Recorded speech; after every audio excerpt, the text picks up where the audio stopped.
Imagine trying to build a tower in the middle of the sea. Now imagine that tower has to withstand cars, trucks, powerful winds, waves pounding non-stop, salt eating away at everything, and currents pulling the structure from every side. It sounds impossible, but that is exactly the challenge behind great bridges built over rivers, bays, and oceans. And the strangest part is that, for anyone driving across it, everything seems motionless. The driver crosses the bridge as if it were an ordinary road. But beneath that pavement, an entire structure is fighting forces that never rest. The bridge looks still, but the world around it is always trying to move it. When we look at a bridge, we almost always focus on what rises above the water. The asphalt, the cables, the arches, the massive pillars, and the vehicles passing by. But the most important part is hidden. It lies far below, where light barely reaches, buried in mud, sand, rock, and concrete. Welcome to Invisible Structures. Today, you will discover how engineers turn the unstable bottom beneath the water into a foundation capable of supporting thousands of tons for decades. And the question is simple. How do you build something fixed in a place where everything moves? Before any pillar appears, the project has to defeat three enemies: unknown soil, the force of water, and the wear of time. If even one of them is underestimated, the bridge may sink, tilt, crack, or lose its safety years after it opens. That is why building a bridge over water is not just about placing concrete on the bottom. It means investigating, drilling, measuring, protecting, and calculating every detail before the first visible structure begins to rise. So subscribe to Invisible Structures, because today we are going down into the hidden side of great engineering works. And tell me, would you have the courage to work on a construction site where the ground is concealed beneath the water? Every bridge built over water begins long before the concrete. It begins with a silent investigation of the bottom. To anyone looking from the surface, there is only water. But to engineers, that space hides an entire landscape, filled with layers, risks, and surprises. The bottom of a river or the sea is rarely firm and uniform. It may contain soft mud, loose sand, gravel, clay, fractured rock, and sediments accumulated over hundreds or thousands of years. In some places, the soil may seem strong in the first few meters, but hide a weak layer just below. In others, solid rock may lie so deep that the foundation must cross dozens of meters to reach it. That is where geotechnical surveys come in. Special boats carry drilling equipment to the points where the pillars will be built.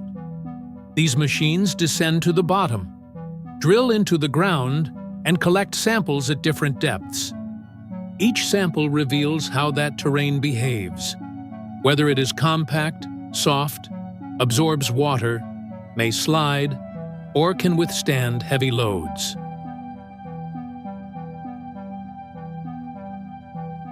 Think of a bridge as a gigantic table. If one leg rests on stone and another on mud, the table becomes unstable. Now imagine that table weighing thousands of tons, with vehicles crossing it every day and currents pushing against its bases. A small mistake in the soil study can turn into a massive problem in the future. Beyond the soil, engineers need to understand the water. Does the depth change with the tide? Is the current strong? Does the site receive large waves? Is there ship traffic? Can the bottom erode? Is there a risk of floods, storms, or sudden changes in water level? Every answer changes the foundation type, the size of the piles, the required depth, and even the shape of the pillars. To see what is hidden, engineers use sonar, bathymetric maps, and sensors. These tools create a kind of underwater relief map, revealing depressions, obstacles, slopes, and critical points. It is as if engineers could erase the water for a few moments and observe the invisible terrain. But it is not enough to discover what the bottom looks like on that day. Engineers also have to predict how it may behave over the years. A submerged bed is not a frozen surface. Currents can move sediments, storms can reshape the terrain, and floods can rip material away from areas that seem stable. So the project does not look only at the bottom as it is. It tries to anticipate how that bottom may change. This stage may seem slow, but it is one of the most important. A surprise found during construction can delay the project, demand expensive reinforcements, and change the entire design. So before the cranes begin to roar, there is a phase of silence, calculation, and patience. The great revelation is this: a bridge does not begin when the first pillar appears. It begins when engineers discover where the bottom can be trusted and where it may betray the structure. Once this invisible map is complete, the hardest question comes next. How do you create a firm base underwater, in a place where water is trying to invade everything all the time? When engineers understand the bottom, the most impressive part of the project begins: building the submerged foundation. This is the stage that anchors the bridge to the ground, even when that ground is hidden beneath water, mud, and currents. One of the most widely used techniques is installing deep piles. Imagine giant nails made of steel or concrete, driven down through the bottom until they reach a resistant layer. These piles work like artificial roots. They transfer the weight of the bridge to deeper regions of the soil, where the structure can rest safely.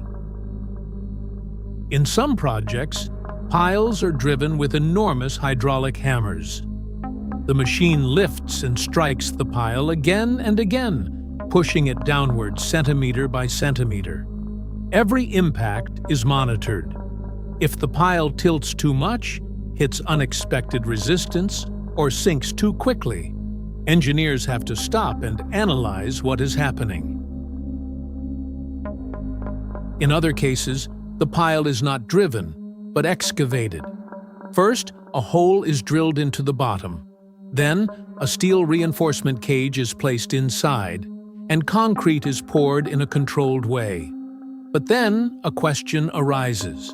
How do you pour concrete underwater without turning everything into a weak mix with no strength? The solution is to use methods that carry the concrete down to the bottom without letting it mix violently with the water. Special pipes allow the material to be poured from the bottom upward, filling the space continuously. The concrete pushes the water out and forms a compact mass. It sounds simple, but it demands strict control, because any failure can create internal voids. And those voids are a silent danger. A bubble, an unfilled gap, or a poorly poured area can stay hidden inside the foundation for years. From the outside, everything looks solid. But inside, that weak point can concentrate stress, allow water to seep in, and shorten the structure's lifespan. That is why underwater concreting has to be treated almost like surgery. Slow, controlled, and with no room for improvisation. Another widely used method is the Cofferdam, a temporary barrier built around the foundation area. It is like creating an artificial island or a giant box inside the water. Metal walls are driven into the bottom, pumps remove the water from inside, and workers can operate in a dry or partially controlled environment.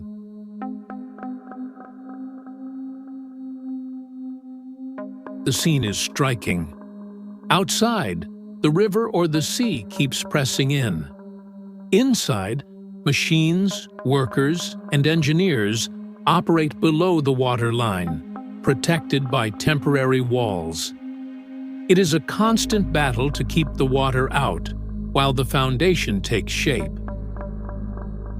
There are also caissons, large steel or concrete structures placed on the bottom. They can be hollow, lowered in a controlled way, and then filled with concrete. In some projects, their own weight helps the structure sink. In others, workers or machines must excavate from the inside so it can settle into the terrain. In older projects, pneumatic caissons allowed workers to excavate inside pressurized chambers. It was an ingenious solution, but a dangerous one, because the pressure could seriously affect the workers' health. Modern engineering has reduced many of these risks with machines, sensors, and safer methods. The most important thing to understand is that there is no single technique for every bridge. One project may use dozens of piles. Another may require enormous concrete blocks. Another may combine drilling, temporary barriers, divers, barges, and floating equipment.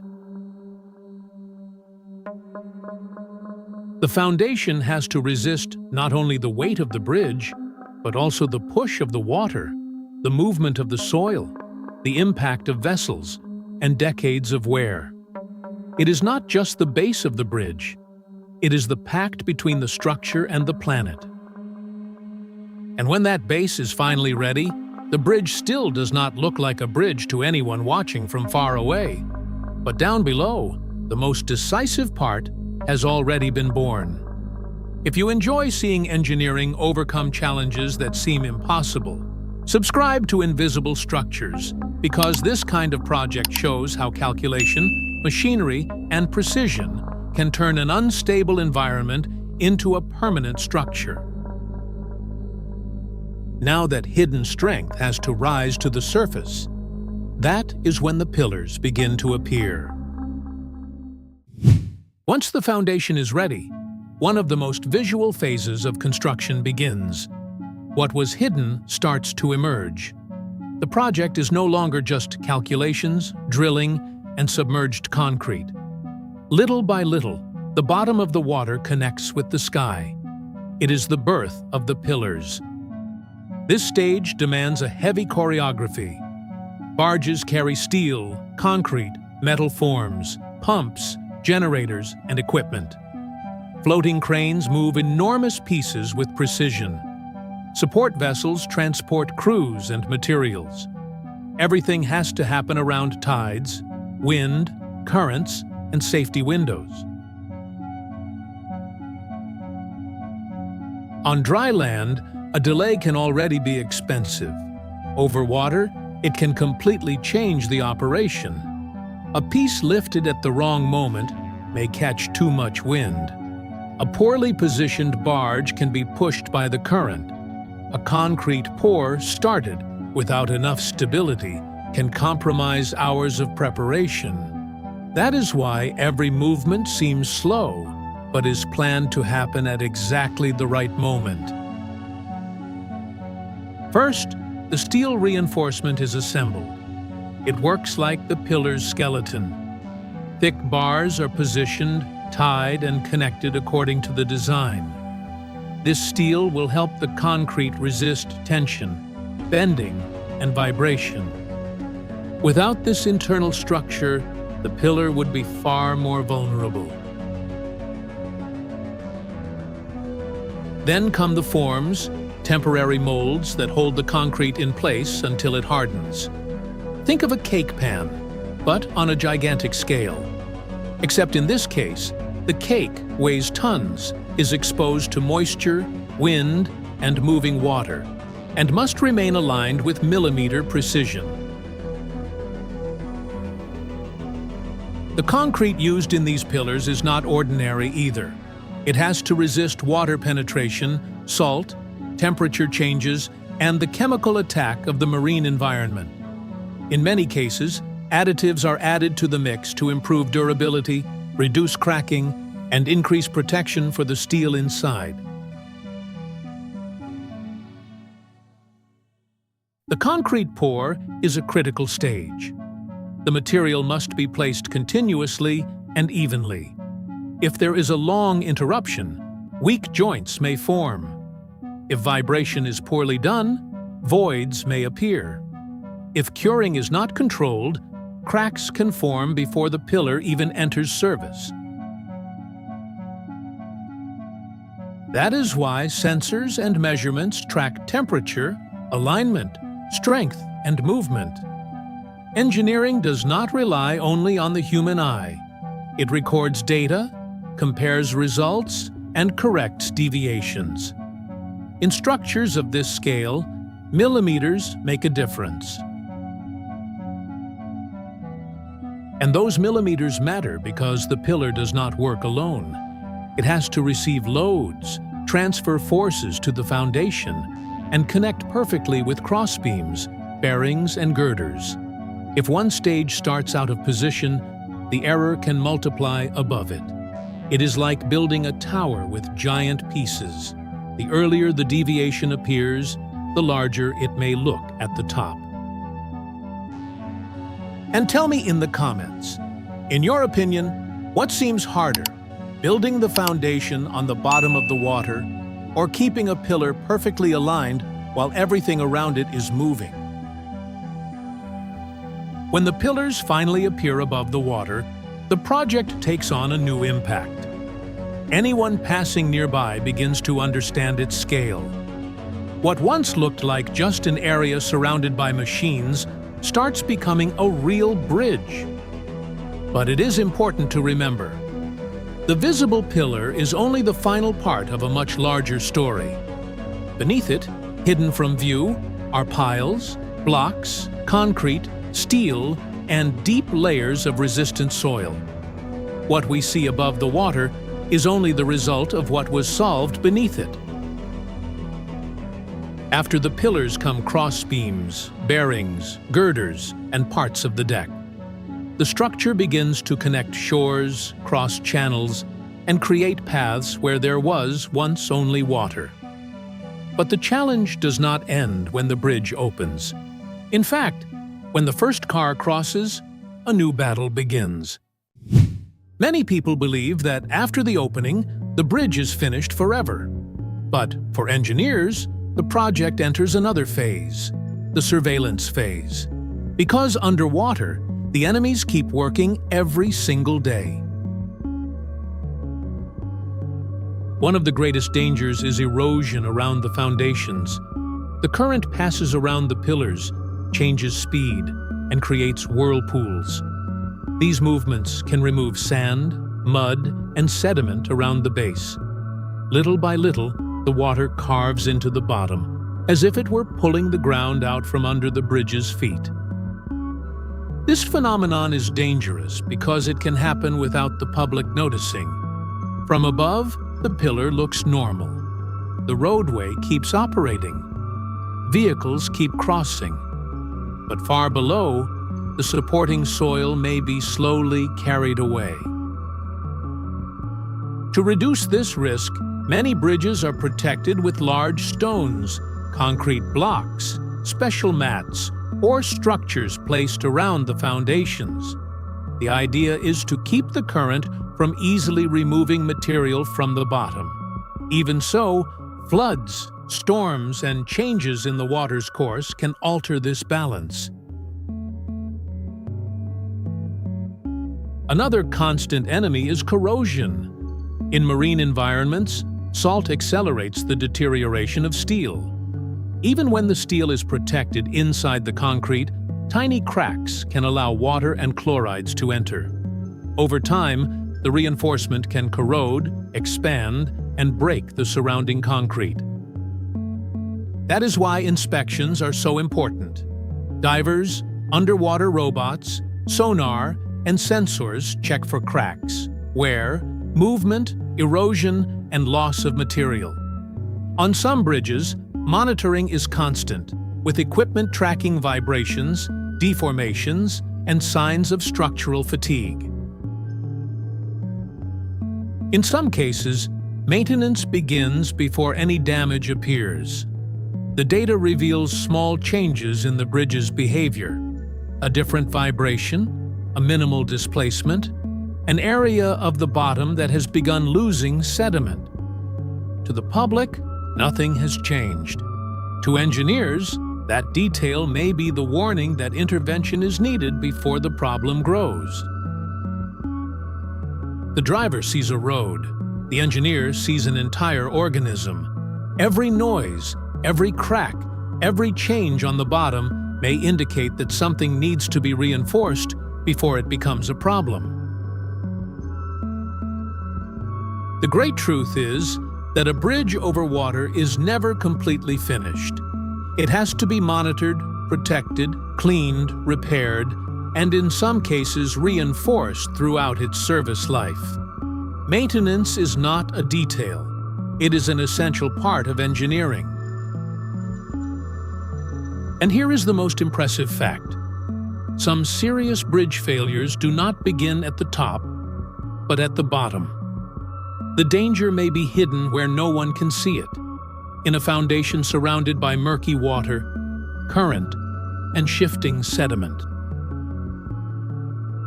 In the end, building a bridge in water means turning instability into permanence. It means taking mud, depth, pressure, salt, and current, and answering with concrete, steel, calculation, and constant monitoring. The next time you cross a bridge over a river, a bay, or the sea, remember, the most important part may be an invisible structure far beneath your feet. If you enjoyed discovering this world almost no one ever sees, subscribe to Invisible Structures and comment below, what was the most surprising thing you learned today about foundations built on the bottom of the water?